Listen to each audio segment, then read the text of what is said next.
मी तुम्ही एक विषय काढलाय म्हणून एक फार गमतीशीर किंवा एक स्टॅटिस्टिक्स तुम्हाला मी सांगू इच्छितो की आपण आता वीज निर्मितीच्या क्षेत्रामध्ये मोठ्या प्रमाणात सोलरायझेशन सुरू केलं आणि महाराष्ट्र हे पहिलं राज्य आहे की ज्या राज्याने आपली एक शेतकऱ्यांना वीज देण्याकरता एक आपली वेगळी कंपनी काढली आणि 16,000 मेगावॅट जी काही वीज शेतकऱ्यांना लागते ही सगळी 26च्या एंडपर्यंत आपली सोलर होईल, ती सोलरवरनं आपण देऊ. तर मी सहज याचं कन्व्हर्शन बघत होतो की 16,000 मेगावॅट आपण सोलर देतोय, त्याच्याऐवजी जर ती आपण थर्मल दिली असती जी आपण आता देतोय, तर त्यातनं जे कार्बन एमिशन झालं असतं ते मेकगुड करण्याकरता, सिक्वेस्टेशन करण्याकरता आपल्याला किती झाडं लागली असती. याचा ज्यावेळेस मी हिशोब काढला तर 16,000 मेगावॅट करता 350 कोटी झाडं लागली असती. 350 कोटी म्हणजे हे 16,000 मेगावॅट आपण या ठिकाणी जे सोलर जनरेशन करतोय त्यामुळे 350 कोटी झाडांचं कार्बन सिक्वेस्टेशन हे आपण या एका प्रकल्पामधनं करतोय. मला असं वाटतं की अशा पद्धतीनं आपल्याला पुढच्या काळामध्ये मोजून मापून पर्यावरणाचा विचार करावा लागेल. मला असं वाटतं की उशीर व्हायला लागला आणि तुम्हाला जायचं आहे, त्यामुळे मी हिला आता विनंती करतो, काहीतरी रॅपिड फायर तिने काहीतरी बनवले तुमच्यासाठी. रॅपिड फायर क्वेश्चन्स आपण घेऊ. Rapid fire is very rapid, पटकन होऊन जाईल. एक छान आणि खूप मोठ्या विषयांवर आणि सिरियस आपण चर्चा केलेली आहे. पण आता तुमची एक छान आणि अशी मिश्किल मजेशीर बाजू पण लोकांना थोडीशी माहीत असावी, जी माहीत आहेच खरं तर. पण त्यासाठी मी तुम्हाला आता काही प्रश्न विचारते, पटापट उत्तरं द्या. तुम्हाला लॉंग ड्राईव्ह आवडतं का? आणि ठाण्यापर्यंत तुम्ही गाडी चालवत आलायत का? मला लॉंग ड्राईव्ह फार आवडतं. मला ड्रायव्हिंग हे माझं पॅशन आहे. दिवसा मला ड्रायव्हिंग करता येत नाही, त्यामुळे मी रात्री ड्रायव्हिंग करतो. रात्री 12 वाजता निघतो, 3 वाजेपर्यंत ड्रायव्हिंग करतो. कोणी एखादा मित्र नवीन गाडी घेऊन आला तर त्याला बोलवतो, त्याची नवीन गाडी चालवतो आणि मी ठाण्यापर्यंत, पनवेलपर्यंत सगळीकडे. पुढच्या महिन्यात नवीन गाडी घेणार आहे. गाडी घेतल्याबरोबर मला सांगा, कारण सगळ्या गाड्या मला फार चालवायला आवडतात. त्यामुळे अनेक वेळा ठाणेकरांना माहीत नसेल पण मी ठाण्याहून पास होत असतो रात्री, मध्यरात्री 2 वाजता, 1:30 वाजता. अशा वेळेला पोलिसांनी सलाम केला नाही वगैरे वगैरे तर काही सिक्युरिटी त्रास होत नाही? काही नाही, कुठली सिक्युरिटी घेत नाही. खूपदा असं होतं की पोलीस थांबवतात गाडी आणि ते ब्रेथ अॅनलायझर वगैरे घेऊन माझ्या पुढे येतात आणि मग मला पाहून एकदम त्यांना असं वाटतं हे कुठनं आले असं त्यांना वाटतं. असं खूप वेळा होतं. पण मला खूप पॅशन आहे, मला driving is my passion. Okay. हल्ली एआय प्रकरण खूपच गाजलेलं आहे, तर हा खूप असा मजेशीर प्रश्न आहे. कोणत्या पक्षातून तुमच्याकडे नेते येत आहेत हे तुम्ही एआय ला विचारलेत का कधी? हे काही एआय ला आम्ही विचारलेलं नाही, कारण नेत्यांचा इंटेलिजन्स एआय पेक्षा जास्त आहे. त्यामुळे अनेक नेत्यांना हवेचं रुख कुठे हे बरोबर समजतं आणि ते आमच्याकडे येतात. पण तुम्हाला एक गंमत सांगतो की ज्यावेळी आमचं मंत्रिमंडळ बनायचं होतं आणि मध्ये काही दिवस होते, तर ते दिवस असे असतात की ज्यावेळेस फारसं काम नसतं, तर आमच्या आशिष शेलार आम्ही बसलो होतो आणि एक सहज आर्टिफिशियल इंटेलिजन्सला एक प्रॉम्प्ट दिला की महाराष्ट्राचं नवीन मंत्रिमंडळ बनवून दाखवा. आणि इतकं सुंदर मंत्रिमंडळ बनवून आलं, म्हणजे जे मंत्रिमंडळ बनलेलं आहे त्यातलं समजून घ्या 70% अगदी तशाच्या तसं मंत्रिमंडळ हे त्यातनं बनून आलं. त्यामुळे अशी गंमत ही आम्ही नक्की करून पाहिली होती. आता मला माहिती आहे तुम्ही आमच्या क्षेत्राकडे पण खूप लक्ष ठेवून असता, तुम्ही आमच्या कलाकारांची दखल घेता, आमचे प्रश्न सोडवता. पण हे सगळं काम करताना थोडी क्षणभर विश्रांती असं म्हणून तुम्हाला असं वेबसिरीज वगैरे बघायला मिळतात का?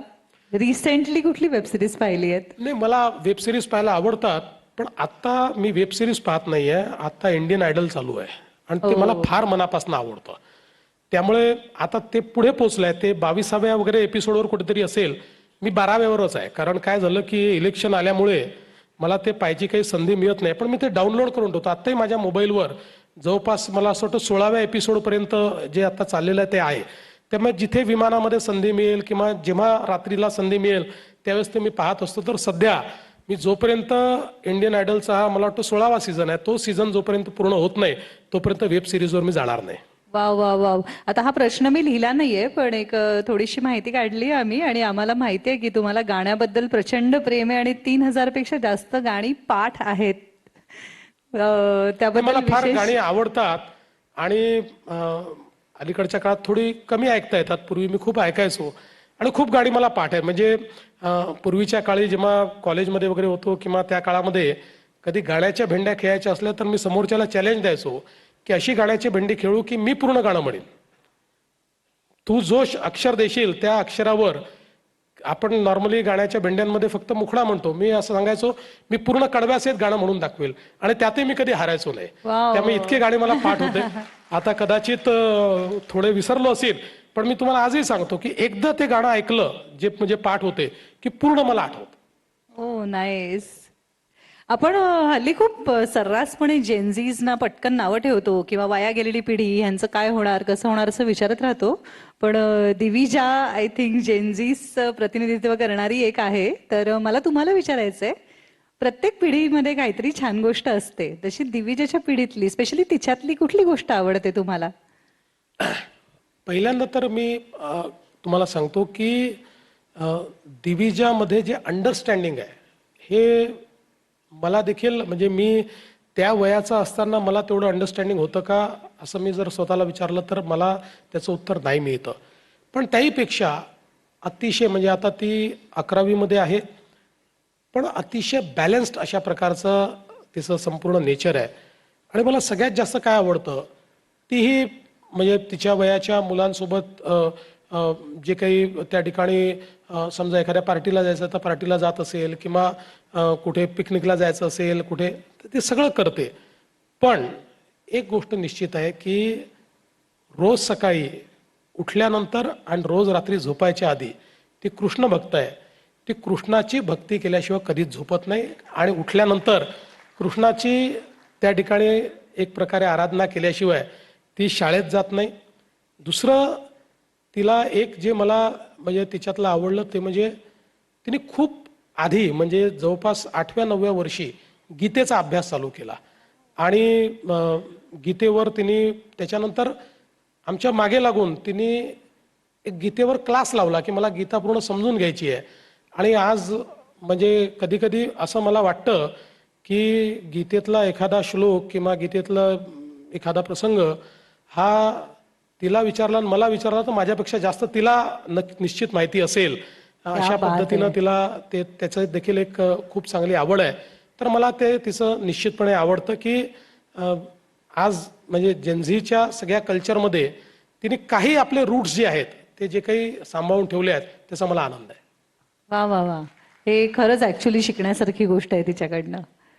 सर तुम्ही इतके बिझी आहात आत्ता, पण ह्या सगळ्यामध्ये एक असा कळकळीचा प्रश्न आहे, कारण मी ऍक्टर्सना हेल्थ खूप महत्वाची असते.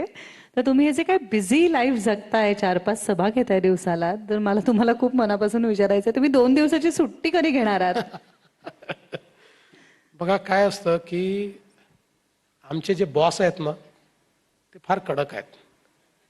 ते स्वतः सुट्टीच घेत नाहीत. बॉस सुट्टी घेत नाही त्यामुळे आम्हाला सुट्टी घेतली तर इतकं गिल्ट वाटतं, त्यामुळे आम्ही सुट्टी घेत नाही. त्यामुळे आता कधी सुट्टी मिळेल मला माहिती नाही, पण म्हणजे अशी खूप सुट्टी घेऊन मी कुठे गेलो आहे असं मला आठवतच नाही गेल्या 10-12 वर्षात. वेळच ती मला त्या संदर्भात मिळाली नाही. पण इच्छा आहे म्हणजे थोडी सुट्टी घेऊन शांतपणे स्वतःशी संवाद करायला मिळावा अशा प्रकारची एक सुट्टी मला मात्र निश्चितपणे आवडेल. वा, आम्ही वाट बघतोय. आणि आता जाता जाता मी पटकन एक हळूच प्रश्न विचारते. जी काय लाडकी बहीण आहे तिचा लाडका भाऊ कोण आहे? तुम्ही आहात, एकनाथजी आहेत का अजित दादा आहेत? नाही, आम्ही तिघही त्यांचे लाडके भाऊ आहोत. आमच्या तिघांवरही त्यांचं प्रेम आहे आणि लाडक्या बहिणींनी तिघांनाही भरभरून दिलेलं आहे, म्हणूनच आम्ही या ठिकाणी सत्तेमध्ये आहोत. वा सर, एवढा वेळ दिलात तुम्ही आणि इतका छान संवाद साधलात आणि इतकी इतकी माहिती दिलीत, याबद्दल खरंच थँक्यू सो मच. थँक्यू. मलाही खूप आनंद वाटला. बघा म्हणजे आज हा जो प्रयोग केला याचा फायदा सांगतो. साधारणपणे इंटरव्ह्यू असतात त्याच्यामध्ये सगळ्यांचा इंटरेस्ट फक्त राजकीय गोष्टींवर असतो. मला इतकं मनापासून वाटतं की आपण जे करतोय ते सांगितलं पाहिजे, लोकांना विकासावर चर्चा झाली पाहिजे, लोकांना समजलं पाहिजे, पण ते होत नाही. नुसतं त्या ठिकाणी पॉलिटिक्स होतं. मी तुमचे दोघांचे आभार मानेन की तुम्ही पॉलिटिक्स मिनिमम आणि डेव्हलपमेंट मॅक्झिमम हा अप्रोच ठेवला, त्याबद्दल तुमचे आभार. एकदा जोरदार टाळ्या वाजवून आपण सन्माननीय मुख्यमंत्री महोदयांचे आभार मानूया. मला एकच ऍड करायचं होतं राजेंद्र, की जवळजवळ तास सव्वा तास आपण गप्पा मारतोय, पण आम्हाला खरंच सांगतो दोघांना असं वाटलं नाही की आपण महाराष्ट्राच्या मुख्यमंत्र्याशी बोलतोय. इतके तुम्ही साधेपणाने उत्तरं देत होतात. आणि मला तुमचं जे भाषण आहे जाहीरनाम्यातलं ते मुद्दाम सगळ्यांना सांगायचं, कारण सगळ्यांनी बहुतेक वाचलं असेल. तर फडणवीस साहेबांनी 3 गोष्टींचा उल्लेख केलेला आहे त्यांच्या भाषणात, की विश्वास, वेग आणि विकास. या 3 व्हीवर संपूर्णपणे पुढच्या भवितव्याची पायाभरणी होणार आहे. आणि आज आम्हाला तो विश्वास तुम्ही दिलेला आहे की त्या पायाभरणीच्या संदर्भात कुठच्या योजना तुम्ही करणार आहात आणि त्या कुठच्या लेवलपर्यंत तुम्ही त्या कार्यान्वित करत आलेला आहात. तुम्हाला पुन्हा आम्ही मनापासून शुभेच्छा देतो. आणि हा प्रयोग सक्सेसफुल झालेला असल्यामुळे आम्हाला दोघांना सुद्धा खूप हायसं वाटतंय. फक्त मी एक अट घेतली होती आणि ती तुम्हाला मान्य करावी लागेल. आयोजकांना मी सांगितलं होतं की मी असे प्रश्न विचारतोय, पण माझ्याकडे ह्याच्यापेक्षा चांगले प्रश्न आहेत, तर मला स्वतंत्र वेळ मिळेल ना, तर त्यांनी मला ती दिलेली आहे. धन्यवाद.